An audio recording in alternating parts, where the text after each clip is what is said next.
Bonjour à toi chers spectateurs, analysons une nouvelle séquence de films et aujourd'hui centrons-nous sur la séquence de baston mythique du long métrage Matrix réalisé par les sœurs Wachowski. Pour replacer la séquence dans son contexte, alors que Morpheus est retenu par les agents de la Matrice, Neo et Trinity vont tenter d'infiltrer le building dans lequel il est retenu afin de le sauver avant que celui-ci ne révèle les codes d'entrée pour Zion. Cette séquence, nous allons la regarder sous l'angle d'attaque la mise en scène d'un blockbuster 2.0. Comme beaucoup l'ont dit maintes et maintes fois avant moi, il y a eu un avant et un après Matrix. Car les Wachowski avec ce film ont non seulement réinventé la manière de concevoir le blockbuster grand public, mais également d'en concevoir l'écriture, ainsi que la mise en scène. La séquence en question est à la fois la plus célèbre de cette trilogie, mais également la plus représentative de l'envie de Lana et Lily de créer quelque chose de différent, de novateur même, dans le sens le plus premier du terme, celui où la violence d'une écriture et d'une mise en abîme permet à un récit de gagner en force et en justesse. Les deux sœurs composent ici une séquence unique en son genre pour l'époque, une séquence cristallisant à la fois un héritage cinématographique fort, ainsi qu'une envie de peindre un nouveau design pour le cinéma d'action américain,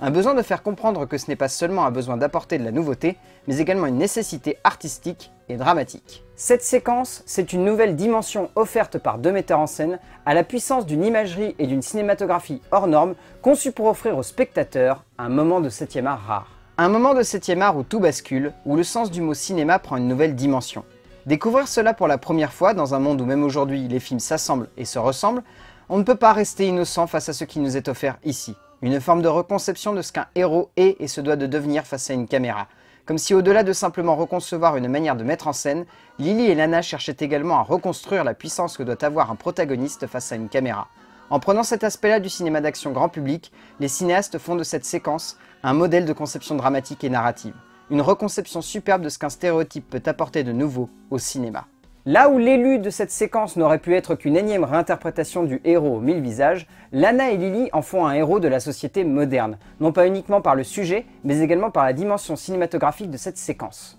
Par le biais de l'interprétation du personnage qui est faite au travers de cet instant de cinéma, les deux auteurs font de Neo et Trinity des protagonistes réaccordant les clichés d'une autre époque avec la nouveauté de leur temps pour faire de cette séquence où corps et action se confondent dans un même geste cinématographique de grande ampleur. Dramaturgie évoluant simplement dans la direction de l'avancée d'un niveau comme un jeu vidéo, redimension des mouvements des personnages pour faire en sorte que le spectateur les accepte comme héros, fascination autour de la forme et de la puissance de leurs gestes, tout cela va dans la simple direction de la puissance d'une imagerie cinématographique impactant le spectateur directement. Difficile de faire obstacle de cette évolution par le biais de la mise en scène qu'offrent les deux auteurs, car c'est surtout là, et même avant tout là, que la redimension et l'évolution du blockbuster comme on le connaît aujourd'hui s'est faite. Là, c'est très simple à analyser. Toute la séquence est conçue pour donner une iconicité et une puissance graphique au basculement physique et sensoriel de l'action. C'est à partir de ce film que le cinéma américain a compris que l'on pouvait jouer avec une forme de spiritualité physique et mentale du corps humain. De par cela, Lily et Lana sont allés chercher des références venant de tous les horizons,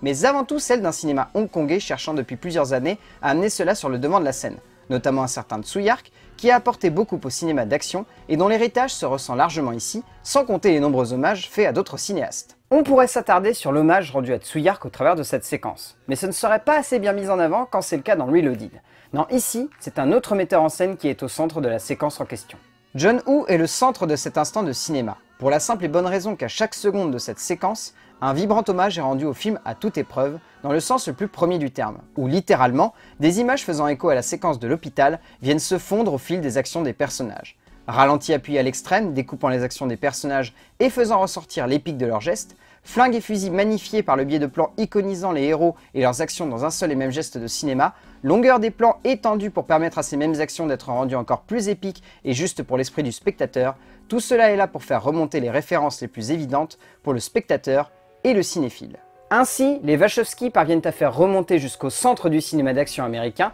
ce qui aurait toujours dû en faire partie, l'essence même de celui-ci, la forme, donnant du sens au fond. Dans une séquence alliant brio de mise en scène et de conception graphique, les deux auteurs vont bien plus loin que ce que l'on aurait pu imaginer dans le genre, et ne se contentent pas simplement d'aligner des facilités et des convenances dramatiques qui auraient limité la conception et la forme de cette séquence. Intelligence du découpage, brio de conception dramatique et sensorielle, justesse du propos et mise en avant de références solides, c'était bien la première fois à Hollywood en ce temps que l'on essayait de regarder autrement le blockbuster d'action, et de lui donner un sens primaire et secondaire. Une lecture simple d'un mouvement cinématographique et une complexité dramatique et émotionnelle dans un second temps, pour une scène qui est rentrée dans l'anthologie des moments forts du 7e art. Vous l'aurez compris donc, cette séquence c'est une ouverture vers de nouvelles possibilités cinématographiques et scénographiques dans le genre du cinéma d'action comme on le connaît aujourd'hui. Comme d'habitude, je vous invite à re-regarder cette séquence pour vous faire votre propre avis et pourquoi pas votre propre analyse. On se retrouvera très vite pour analyser une nouvelle séquence de film, et d'ici là,